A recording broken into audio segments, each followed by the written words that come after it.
Hello, everyone. As you're coming in for the film session, reminder to please mute yourselves. You can keep your hammer on if you want to. Mute yourselves.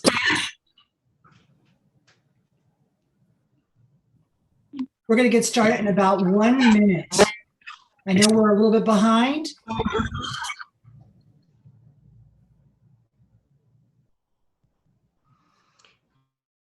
Okay, we're not seeing my slideshow at the moment, are we? Right. I'm seeing you, but I'm not seeing. There we go. You are seeing it now? I'm seeing it now. Okay. There you go. All right. And folks, remember that you can put your questions in the chat box. All right.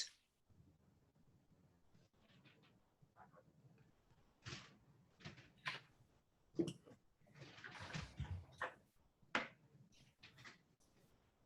see.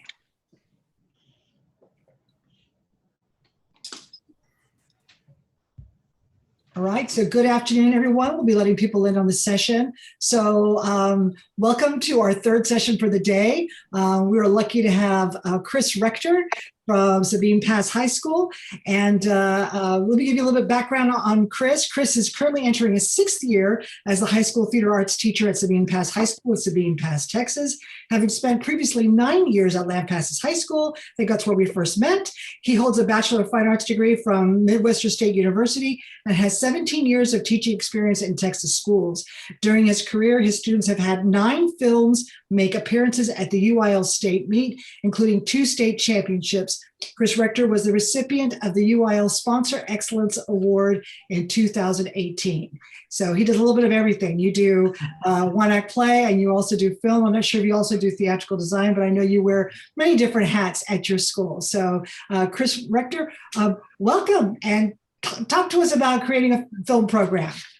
Thank you. Absolutely. We'll definitely do that. And I also wanted to say thank you to Paula and all of her staff there at UIL for keeping everything up and running through all this COVID stuff, because it has been crazy.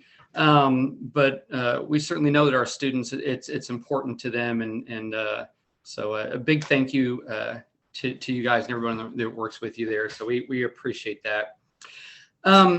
Yes, like Paula said, my name is Chris Rector. I am the director of theater at Sabine Pass. We're a small 2A. And so I know a lot of people, when I tell them that I'm from Sabine Pass, they don't know where that's at. So I put this little map on here so you can see if you go any more to the east, you're in Louisiana. If you go any more south, you're in the Gulf. So we're way down there. Like she said, I have several years experience teaching. I started off teaching in Wichita Falls up north, and then moved to Lampasas, and I was there for many years, and then now in Sabine Pass. I've had students competing in the film contest since it started, and I believe that's been 8 years now. This might be year 9. So I have a big love for this contest, as I do with all the theater contest. We're a Title I school, so I have many students that are low income, and we're a fairly diverse school. Just to kind of give you a little background of what I'm working with here at Sabine Pass. So I have a lot of experience from different size schools and things of that nature. So just a little bit of background there. So one of the things that I hear a lot is it might be too busy to also take on one more sponsor one more contest, do something. I'm just so busy. So here I said, afraid you can't add yet another event to your already overloaded schedule, and don't know where you could start. Never fear, a busy teacher can still build a thriving department. And Paula talked, touched a little bit on that, and especially if you're at a small school, there's just so much, you wear so many hats, and there's just so much that you do. I teach middle school, I teach high school. I sponsor one-act film, design, prose and poetry. I'm even doing oral reading from 4th graders through 8th graders. So it's I mean, there's a little bit of everything that you do, and those of you that are at small schools understand that.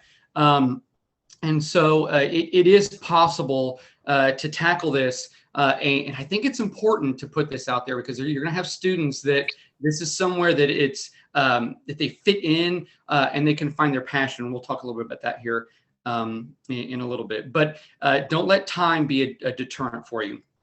So I don't have time to make a movie. That's not a problem because that's the student's job. It's not like in one act where you sit there and you're having to make the movie. That's what they do. It is about the creation of the film. That is the student's job. So the sponsor, your actual involvement is just in producing that film is more of an advisor and to give them advice and feedback and to help them along in that process. So you can be on set when they're filming and you can help. And I know a lot of times you see in the handbook that it says that that's strongly advised, and give artistic and technical advice to the process. But I tell the students all the time, it's like, I'm not touching that camera. I'm not touching that computer. That's for you to do. But I'm certainly involved in giving advice to them and helping them out, especially in the story aspect of it, which we'll get to. It says if you don't have to be a computer genius or an artist or have a film degree to be a good sponsor, because I am none of those. I'm not good with a computer. So that's not something that I know how to do. And if kids come up to me and they're like, in the editing process, okay, I'm not sure how to do this and that. And I'm like, oh, okay. What does YouTube say? Because YouTube has an answer for everything. Well, let me go check. And they look it up and sure enough, the answer's there. And they can figure it out. A lot of times they'll figure it out themselves anyway. I know here at the school that I'm at right now, in the last couple of years, it's been our animations that have particularly done well. They've done some documentaries and narratives, but I know their animations have been doing well. I don't have an artistic bone in my body. I can't draw. I mean, you could probably look at my stick figures and wonder what that was. So, and again, that's just not something that you have to have to be able to allow them to produce a good film. And so, and I never took a film class in my life. I know there's a lot of one-act directors that are that way. Never took a theater class, something like that, and they end up being great one-act play directors. And so that's something. Don't let that time aspect or that I don't have the knowledge to hold you back, because as you go through it, and again, like I said, I've been doing this for several years now. I learn things I never know, and if I get feedback for a student from one of the judges, something like that, and I don't know particularly what that means, I look it up. If it's like, keep in mind this rule, I'll go look it up, and you end up with that knowledge over time because you saw that note come through, and you're like, oh, that makes sense.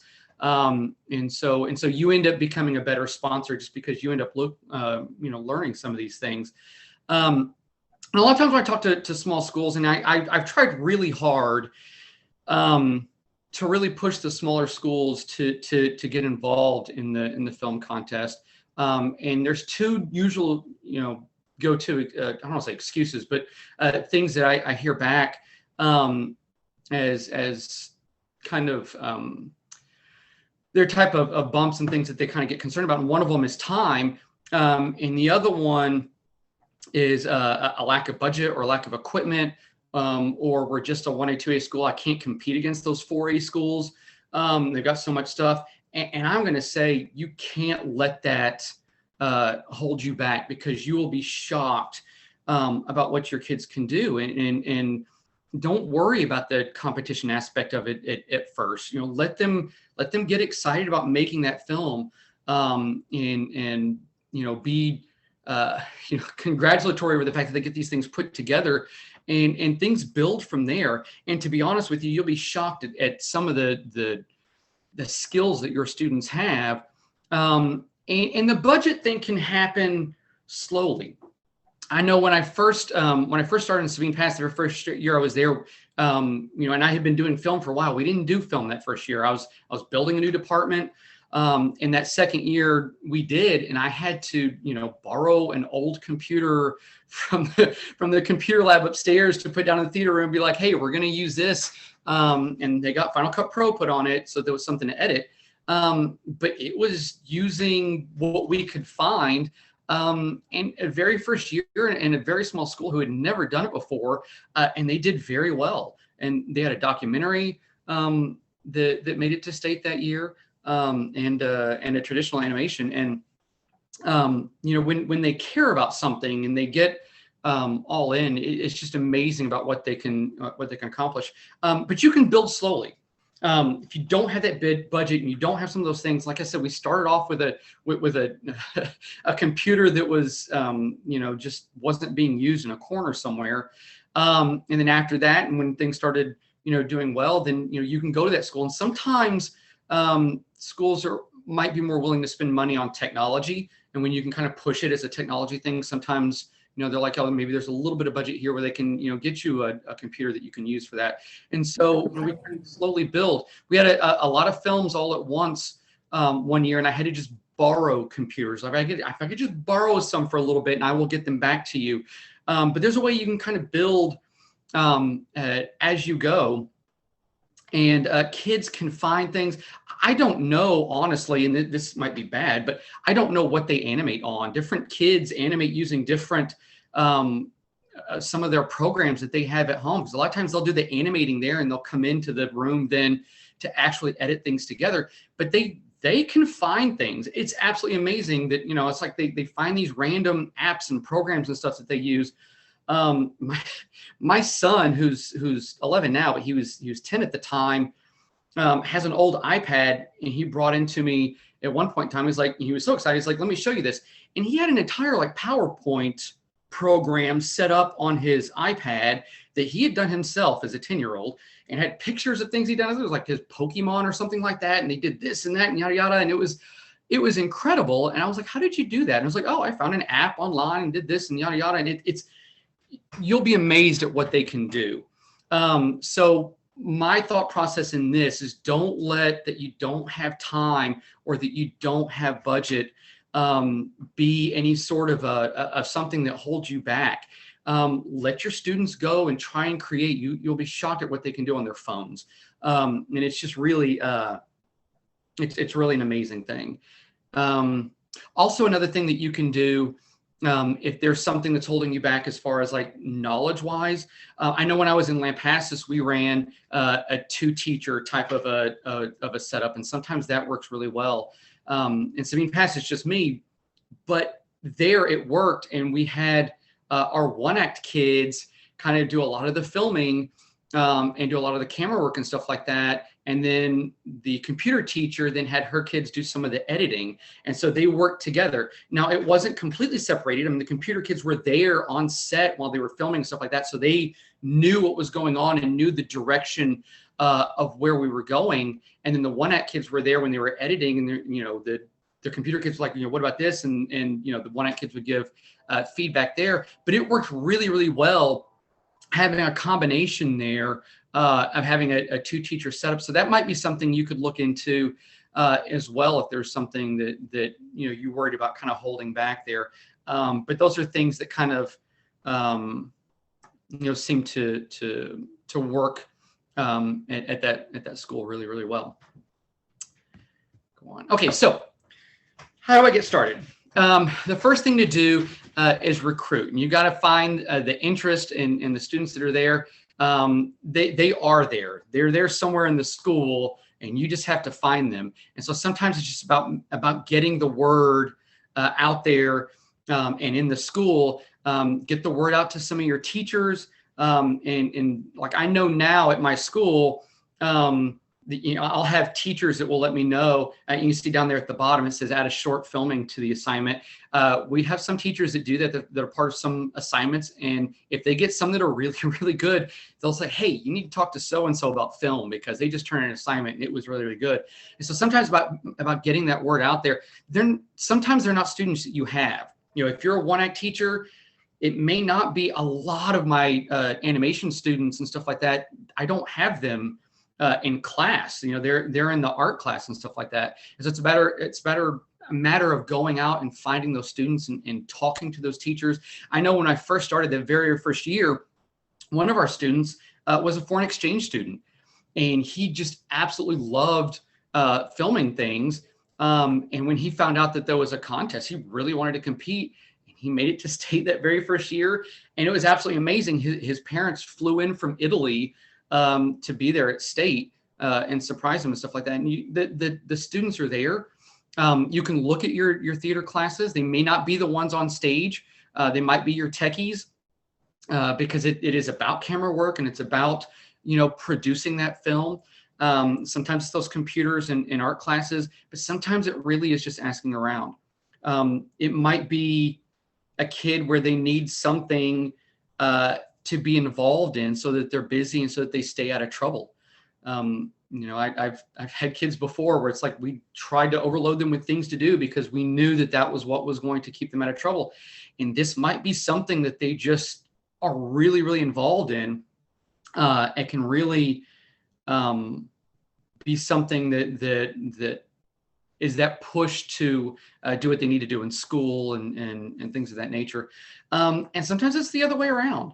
I mean, sometimes it's that kid that just needs a place to belong and just doesn't know, where they can go to do this. Film can be something that is very collaborative event, but it's also something that they can do on their own and be more of a self-paced type of thing. It's a very unusual event in that way, but you never know where you're going to find that student. I got a story about a kid. This is a boy, and he grew up outside of Phoenix. His dad was a workaholic and was never home. He was dyslexic, but at the time was undiagnosed. And so there were a lot of questions as to why he had troubles in school with schoolwork and stuff like that, even though he was really good at other things outside of school. But found out many, many years later that he was dyslexic. He just was undiagnosed at the time that he was in school. He was a self-described himself as a nerd and an outsider when he was in school. He wasn't good at sports. He wasn't good at school. He was a very awkward kid. And he said that he was a very easy target for bullying. He was called names. People chanted things at him. And he was just bullied quite a bit. And at the age of 12, he started making movies. I think it had something to do with him being in the Boy Scouts, but he started making movies at 12, and that became an outlet for him. And he absolutely loved that. And that was his outlet from his traumatic childhood. And that's what you would find him doing after school. And it was like, where was he? And he was out and he was making films, and that really became his passion. And I think we probably all know kids that could fit into that type of a mold where they were outside and stuff like that. This specific kid was Steven Spielberg. And that's how he got started into that, into that whole process and into making movies and stuff like that. But in every school, we have kids that could fit into any one of those categories. And so sometimes it's just a matter of asking around and finding, finding those kids to get in there and really get them excited and stuff like that into doing some of those films. And then again, I talked about adding a short filming to assignments. I know, especially with all the COVID things, and we've been doing so much with technology and stuff like that. A lot of times it's really easy with some sort of an assignment to give them the option of filming something. And you might find kids that are interested that way. And so those would be some of the things I would say as far as finding some students. And so, that's that step. So go on here. So let's say you have the students and you find some of the students. Now what? what do I do? Where do I go from there? And we'll go back to this screen. I'll kind of flip back and forth and we'll go through each one of these steps. The first thing I do is I set up weekly or bi-weekly meetings with the kids. So that they can come in. If I have them in class, it's easier, but sometimes I don't. And so it's like, okay, this day I'm going to meet you, and it might be different for different students. They can just stop by after school. Like one kid, maybe it's best for them to kind of come in on a Friday or something like that. but they'll come in, and that's where I can kind of, get them started. What are some, and, again, we'll kind of go through some of these things here. What are some tools or some basic techniques on what to do with filming? Because maybe you'll have kids with different levels. And some of them are like, hey, I've been making movies since I was little, and I know how to do this and that, and yada, yada. And they know some of them are just interested, and they're like, I don't know how to film anything, and I don't know what to. And so that tools and the basic techniques, you'll have kids that will have different levels of skills with that. And then story is huge, and we'll go over a lot on what to do with story. And then again, your ability to give advice and help problem solve when they hit some of those obstacles. Keeping them on schedule is huge, because we all know students sometimes have a tendency to procrastinate. And so when they push everything back and into when they were due, then sometimes they kind of get really behind. And then basic guidelines and rules that you can follow. So the first thing we'll kind of look at is some, where do you find tools and basic techniques, especially if you maybe as a sponsor don't know some of those tools and basic techniques yourself, which I did not at all when I first started sponsoring these kids. Where can you go? And let me tell you, there's so much on Google. And so, and just on iPads and stuff like that. And so campus technology, AV department, cameras, phones, tablets, apps, all these things. I mean, this is pulled right, this little screenshot here was pulled right off of the Apple store, and they just had a whole thing on like, how do you create a movie? And it popped up, and I was like, oh, I'm just going to screenshot this, because again, it's amazing what, I don't even know is out there. These kids, they find these things, but there are apps out there. Whether your school is willing to kind of, get some of those for you or not, there are some that are just free that they can do and kind of put together to create movies. And it's absolutely amazing, some of these things that are out there. So you have all these different types of tools that you can go and you can find from app stores and stuff like that. And then, like I said, there's so much on Google. And I just kind of put a couple of things here. I don't think I have a ton of time to kind of go through and actually look at all of these. But the first one, the cinematography techniques, is a whole slideshow that basically just goes through, this is what a close-up looks like. This is about an establishing shot and kind of, what you do to set up a shot to establish where we are for your film. And it's a little slideshow. And again, it just goes through each one and some of these techniques and what they look like. And I use that quite a bit. There's also this Film Studies 101. It says 30 camera shots every film fan needs to know. And they even have little YouTube videos and stuff like that. They'll show, this is what the dolly feature looks like, and shows the camera moving in, and basic techniques of that nature. And then, of course, the film website. And I'm going to refer you there many times, because on the film website, they have links to the films that have made it to state in the past. And so it goes all the way back to the first year. And some of the links may not work now, but it's a great place just to see techniques. You can show them, bigger schools or smaller schools. If you are a smaller school, try not to let them get overwhelmed and a little scared by watching some of those films. But there are some great things to look. And I know if you go there and sometimes you click on some of that, and it takes you to a YouTube and look for the YouTube page, because sometimes you'll have schools that have YouTube pages and you can see all of their films and stuff like that. And it's great. And we have some, just absolutely amazing schools out there in films. I mean, I know every year I'm just excited to see what Argyle does and what Salado puts together as their documentaries. They're so good. Nocona does some wonderful stop motions. And even, small schools, a little bitty 2As. Mount Enterprise is putting together, films now that are making it to state, and they're a small 2A the way we are. And, they have some great stuff. They had a animation this year. I think it was Blue Light, I think is what it was called. It was just absolutely great. Really cute little film. And so that's a great place for them to be able to watch and learn techniques and things of, what they can do. and things of that nature. It's a great place to go and see things. And of course, just going to YouTube and being able to to search things that people have done in the past and stuff like that.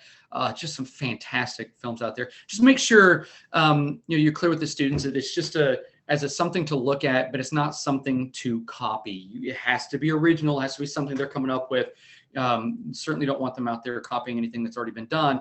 But it's just neat to, I know for my students, it gets them excited being able to see what other schools have been able to put together. We put together, when we're done, a big thing with students is to celebrate what they put together, whether they made it to film or not. Celebrate what they did, because it is a huge accomplishment. This is something they're producing on their own. They're not just taking direction from you, and it's like, okay, I told you to do this on stage, and then you do it on stage. This is something that becomes so important to them on another level, because it is something that it's their baby, and so we celebrate every year, and we have a big type of let's watch.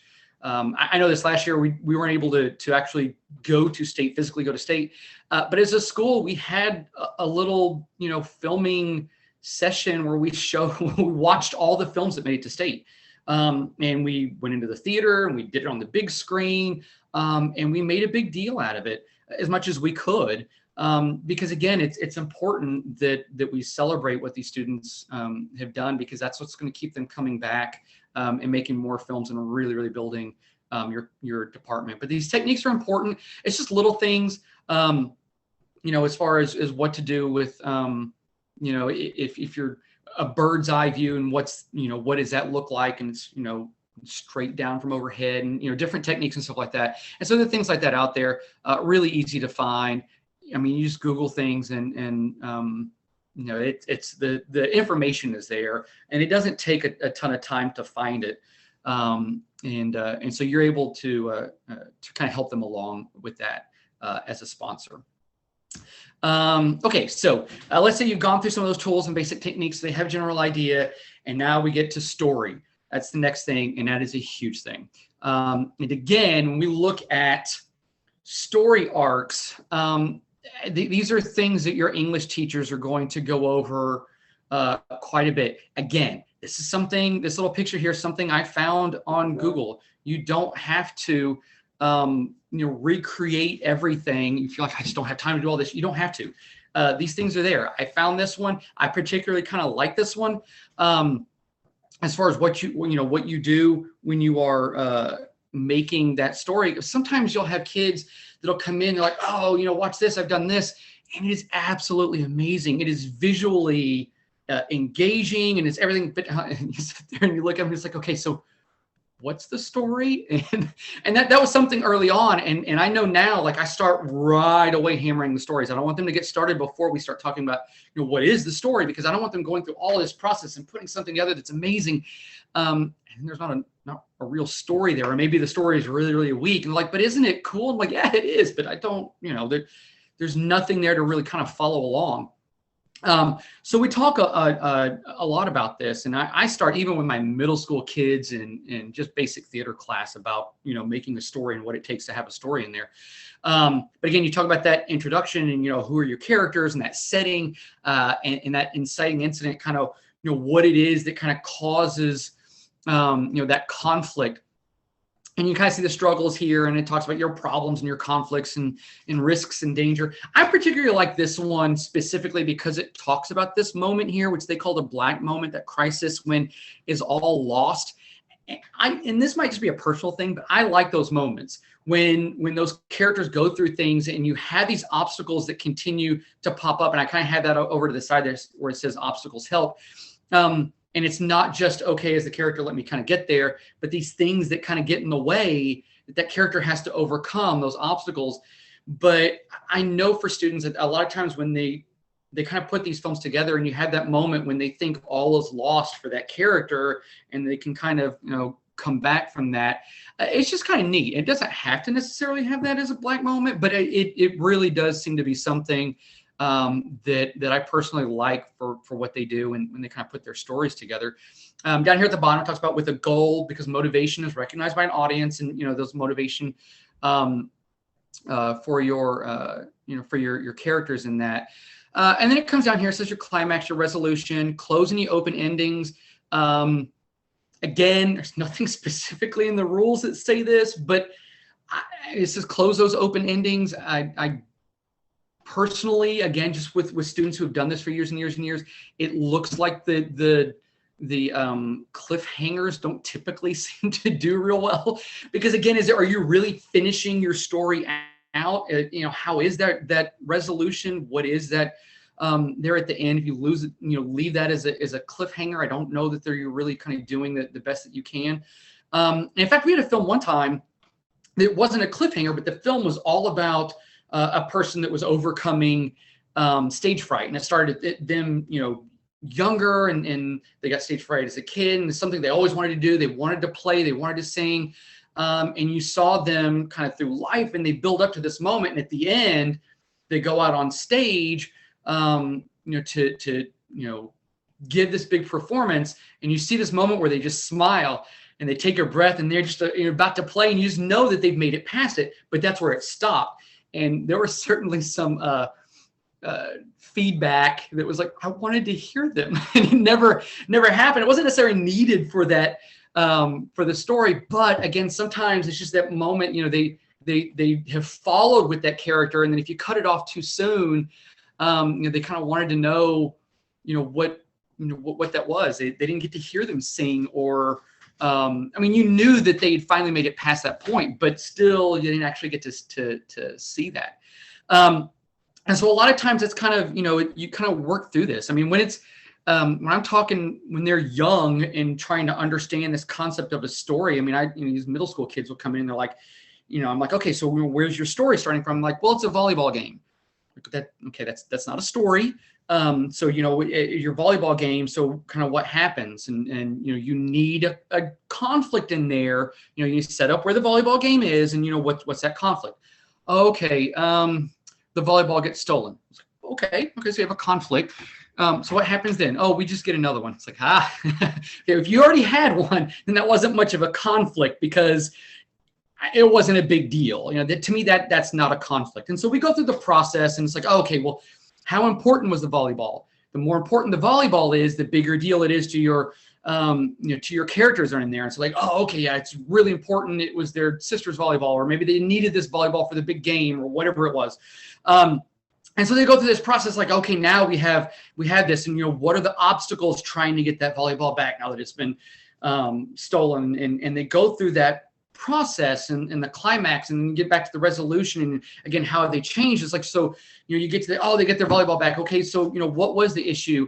And it's like, oh, they just wanted the kid that stole the volleyball this whole time wanted to be involved and wanted to be pulled in, and the kids that were playing volleyball didn't even realize it. And then there's an opportunity for how these characters changed. And it's interesting to kind of see how these these students are able to kind of build these stories as they go through there, and asking a lot of questions of them, and allowing them to build that story on their own as you ask the questions to them, and they're able to kind of build that. They may not have a whole story when they first come to you. And again, I told you, kind of set up those weekly meetings, and so they'll come in and we'll chat about, okay, so what are your ideas? And they'll have some different film pitches and stuff like that, and some things that they kind of want to go through. And I'll ask them questions again. Okay, so what are you thinking about for your conflict? And what are some of the struggles? They may not have all of those answers at first, because again, it's just like, us kind of putting through things. You may have this idea and you may not have gotten through the whole steps yet, but that's a great, step there for you as a sponsor and advisor to kind of help them work through some of those things. So other thoughts here to the side, it says allowing that story to be engaging and something that's exciting for people to watch. Your goal and your conflict needs to be high stakes. Kind of mentioned that a little bit, kind of like the volleyball. The more important the volleyball was, the more important that your audience is going to be engaged into what's going on. The more important it is for your character, the more important it is for your audience. And again, that kind of goes back to that motivation being recognized by that audience. Again, the obstacles help. Your different things for your characters to have to kind of to get through and get past. Again, I like that moment when all is lost, that black moment when they feel like, what can I do? And again, it's something else to kind of think about it is the character arc for them. And especially if you have one-act kids, this is something that you can kind of use double duty. And even as directors, sometimes it's hard to get a full character arc with some of your characters in a 40-minute play. So in a 3-minute animation or 7-minute film, it can be difficult for them too. But the more you're able to really kind of stress some of, how are your characters changing? What are they going through? And where is that arc going? And if they're able to understand it on a level where they're creating that for this, it's going to help you in one act as well. Because again, that's something that's kind of bleed over when you're talking about those character arcs. Because again, that's something I stress huge in one act. And so that's something that, again, that does double duty. So you're not having to kind of reteach those things. The last thing I would say is not to make things too complicated. And I had I had a student just this past year, it was the year before. No, it was this year. I can't remember. Everything's bleeding together through COVID. And this last couple of years, he was someone who had done design and had been really, really engaged with the story Life is a Dream. And so he thought that was just the most amazing thing in the world. And so he wanted to do an animation, and his thought process was he kind of used that as he didn't do that story, but it was like he used that as an inspiration.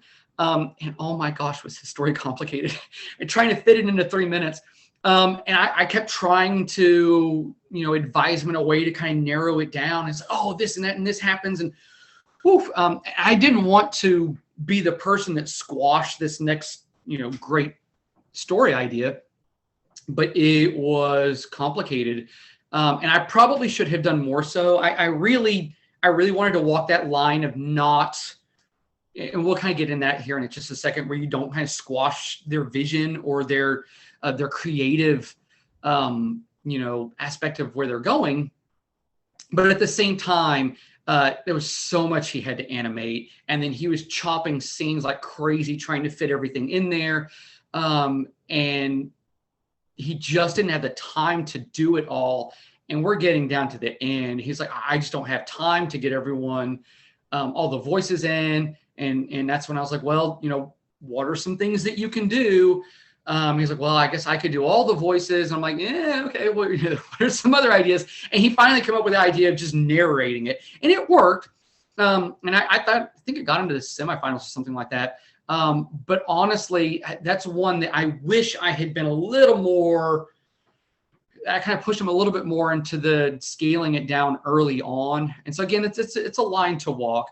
But again, I wanted him to be creative, and I wanted him to kind of get that. And he was so excited about it.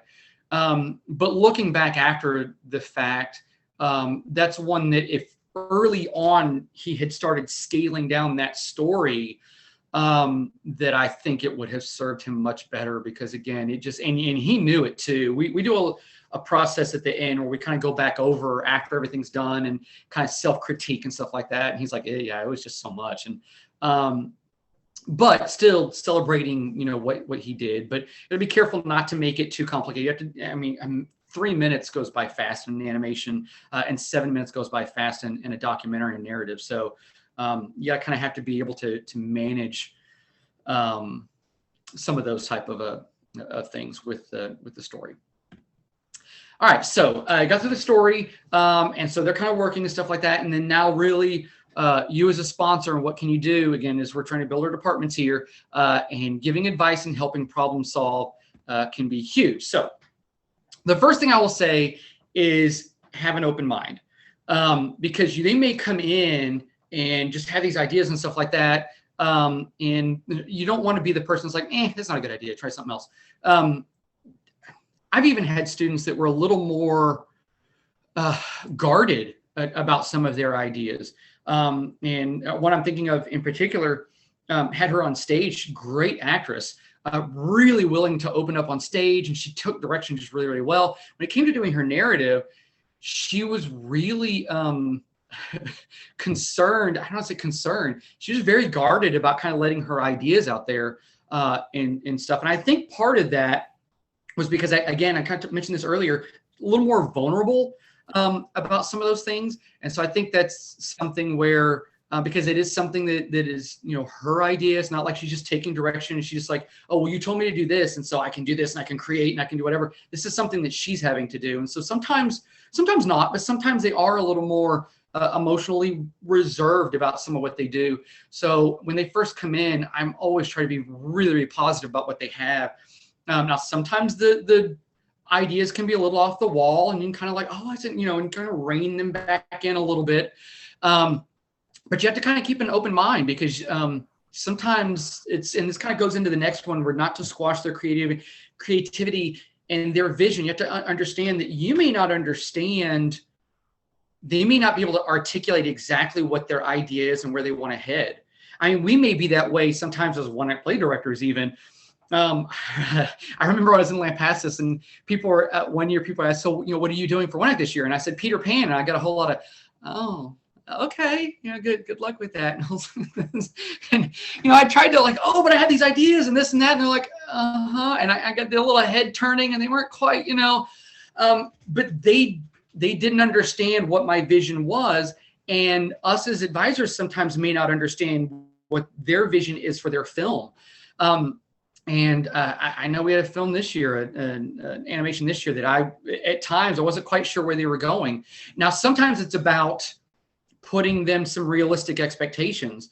And sometimes, again, that's where they get excited too. And I had some kids, it's like, I need you to do a film. I need you to do a film. And they're like, well, I don't know that we have enough time to do this and that. And our narratives, ideas haven't really panned out. I was like, what about an animation? Like, oh, we can't draw. I was like, you don't have to draw. You can do a stop motion. And like, oh, okay.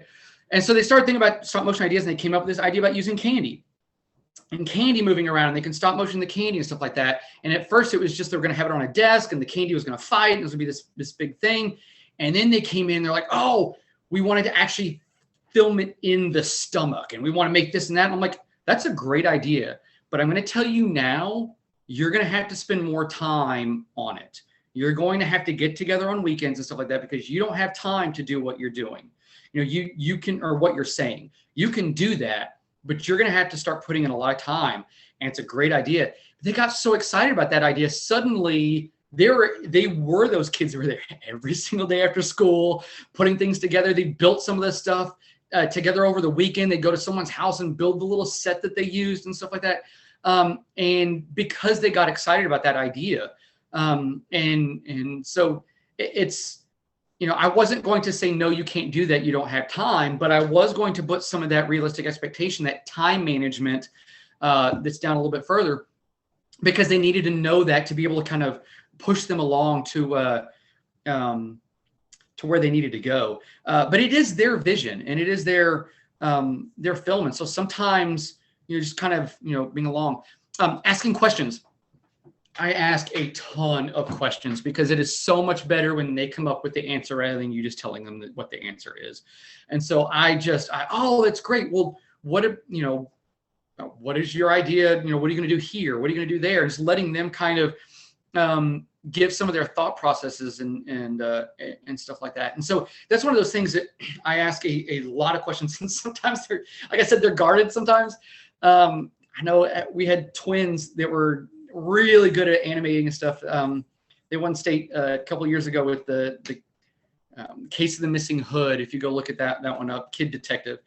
And it was really, really cool. But they had an idea that they still to this day, they've graduated now, will not tell me what the idea was. All I know is the leaf idea, and they still won't tell me what it is. But they get all kind of guarded about something. Like, no, that was a stupid idea. So, oh, okay.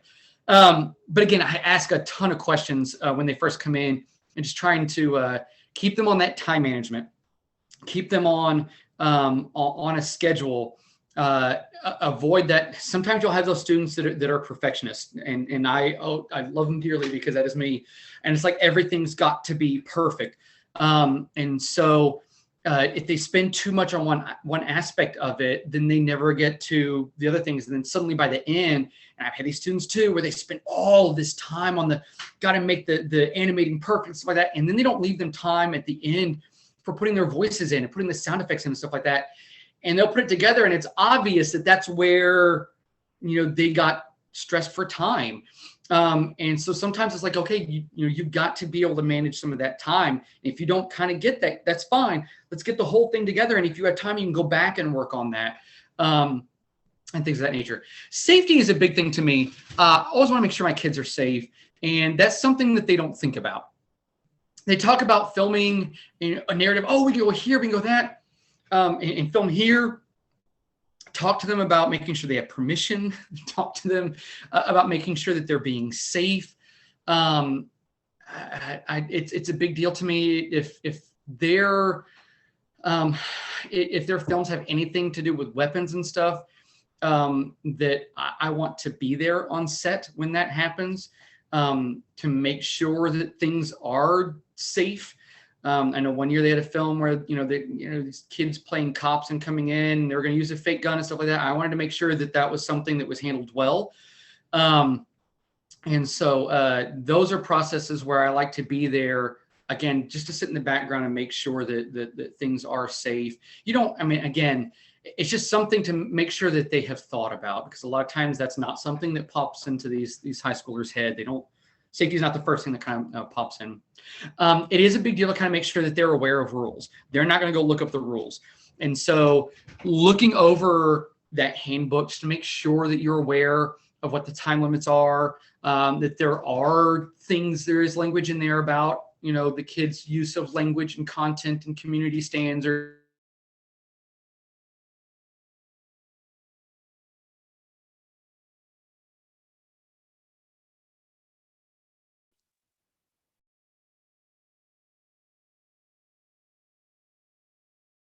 Things may change a little bit. And I always, if you have a question on something, email UIL. I'm not, ask them. I am all about helping. You can email me and I will give you all sorts of any type of help I can. But if you're asking me the difference between what makes it a traditional and what makes it digital, I'm going to tell you to email them, because that's that's something that they need to answer, because that's not something that I would feel comfortable doing. That's the place to do that. And then a lot of times the critique process. This is something that what's interesting about film is that I get those critiques before they do.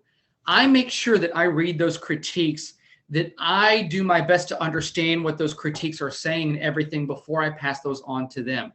You can just read those critiques to them. If there's something in there that you feel like, I really don't want to tell them that, you don't have to.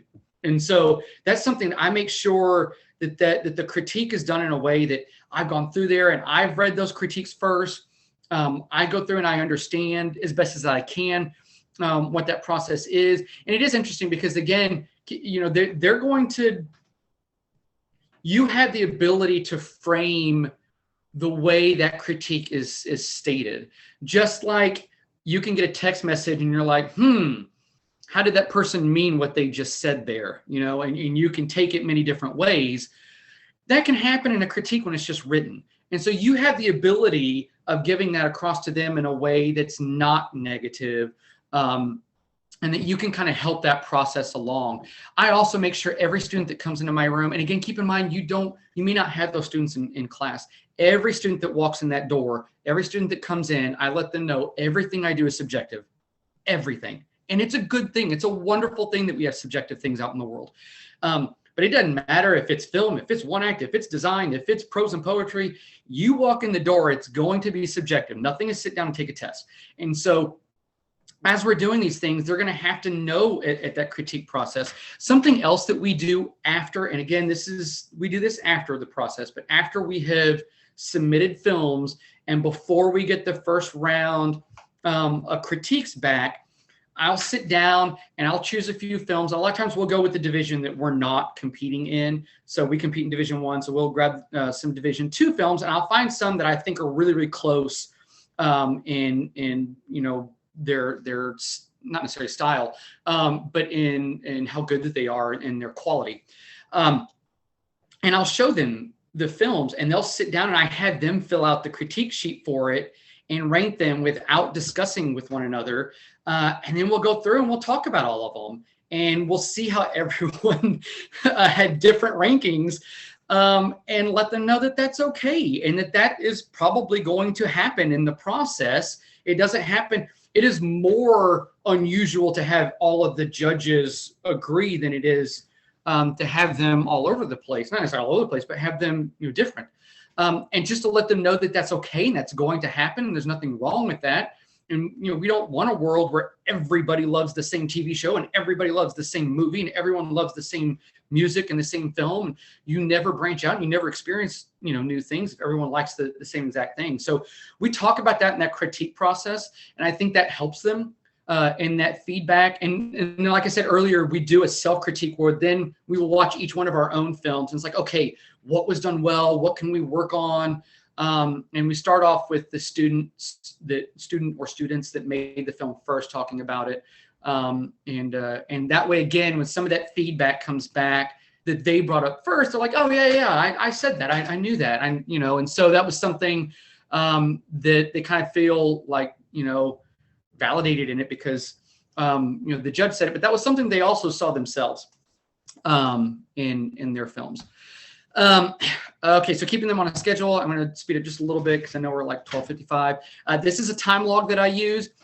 This is just to prevent anytime. So like if we have a film where a lot of kids are working on it, and then I start getting someone's like, yes, so-and-so hasn't done anything, then we can go back and look at the time log. Again, it's just something to kind of keep them. Plus it's something that I can kind of look on. Now, if it's something that they're working on outside of class, sometimes, or not class, but because they'll come in and they'll work after school, but it's if they're not in the classroom and they're working, they can still come in and fill out the time log. It's like, oh yeah, we filmed this after school, and they can come in, they can fill out, we worked yesterday, the next day they can come in and we worked yesterday, we filmed this and that. What did you do? I filmed, whatever. And that just kind of gives us a little bit of a keeping track of what people were doing, and that they're all kind of pulling their weight. If it's a bigger type of a project, if it's something that's just one or two students working on, it's not as big a deal. And then and so then again, the other thing I would say about this is a calendar, and making sure you really need to have this done by this, because you've got to make sure you have enough time to put in your sound effects, to record this or that. If they're going to be editing on one of the computers in the classroom, we need to set up some sort of a way for them to sign up a time for, like, this is when I'll be able to go in and work on that computer, because you don't want them all trying to work on the computer at the same time. They're like, well, I've been trying to, but someone's taking it up. We set up a time where they can kind of do that. And again, if we start getting close and I have a lot of kids trying to work on films, I will borrow computers, like just give them to me for 2 weeks. I'll get them back to you.